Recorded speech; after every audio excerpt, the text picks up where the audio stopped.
Bonjour, alors dans cette vidéo, on va voir la concentration molaire.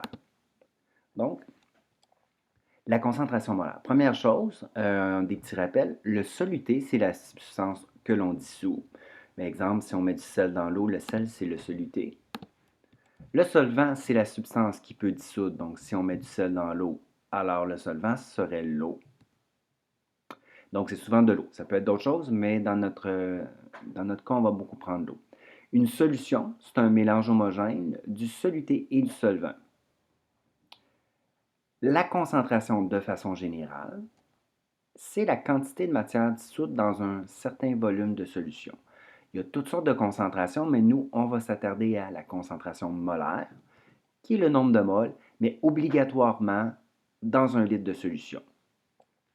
Alors, notre formule, la concentration molaire, C majuscule, qui va être en mol par litre, c'est le nombre de moles, N minuscule, divisé par le volume, qui doit être en litres. Alors, quand on va faire un problème pour les concentrations molaires, on va refaire encore notre petite procédure, soit de sortir les données, déterminer la variable inconnue et là où les formules nécessaires pour déterminer cette variable. On va vérifier s'il faut effectuer des transformations d'unités. On va isoler la variable recherchée dans notre formule, remplacer nos données dans la formule et effectuer les calculs. Alors, on va faire un exemple. On dissout 25 g de NaHCO3 dans 350 ml de solution. Calculez la concentration molaire de cette solution. Alors, ce qu'on connaît, le 25 g, c'est ma masse. Le 350 ml, c'est mon volume. Et je cherche la concentration molaire. Alors, ma formule, qui est C est égal à N sur V, alors on voit ici que mon C, c'est ma variable qui est recherchée. Pour pouvoir la trouver, j'ai besoin de N et V. N, pour l'instant, c'est une variable inconnue, mais V, c'est une variable connue. Donc, il va falloir que je trouve un moyen de trouver le N. On avait vu avant la formule N est égal à petit m sur grand N. N qui est le nombre de moles comme dans la concentration molaire. Le petit m il est connu. Et le grand M, qui est la masse molaire, ben, c'est une variable qu'on peut connaître avec le tableau périodique et la formule moléculaire.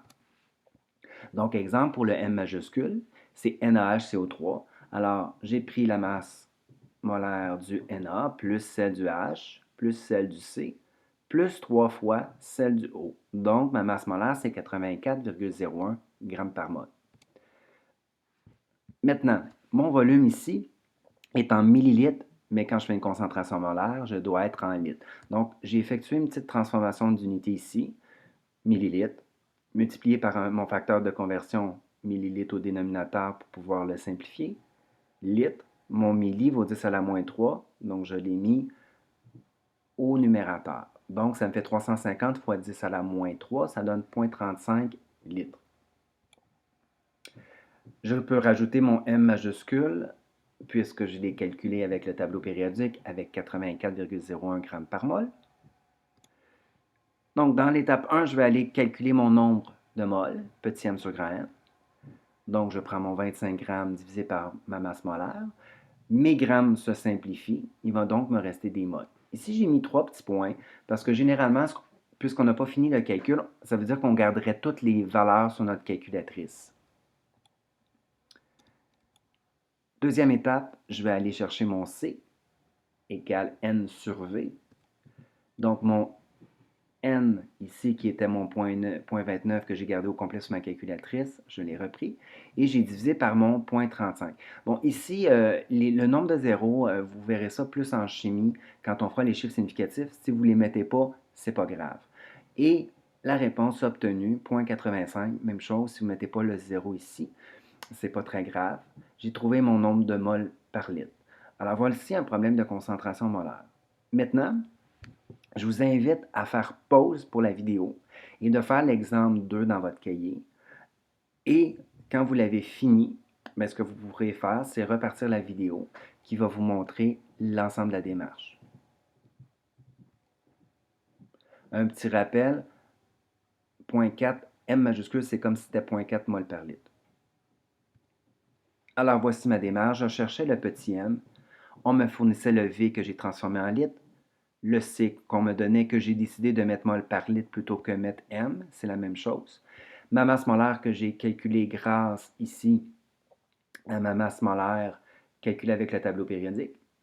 Et là, ce que j'ai fait, c'est que j'ai d'abord trouvé mon nombre de moles qui était nécessaire pour trouver ma masse avec ma formule C est égal à N sur V. Mais cette fois-ci, j'ai isolé le N. Donc, C fois V, j'ai fait mon remplacement de mes valeurs avec mes unités, j'ai barré mes litres. C'est comme ça que vous allez voir si vous n'aviez pas oublié des transformations d'unités. J'ai mon nombre de moles. Je reprends mon nombre de moles avec encore une fois ma formule où j'ai isolé le petit m. M est égal à N fois N. Et j'obtiens ma masse de 0,89 g. Alors voilà pour la concentration molaire.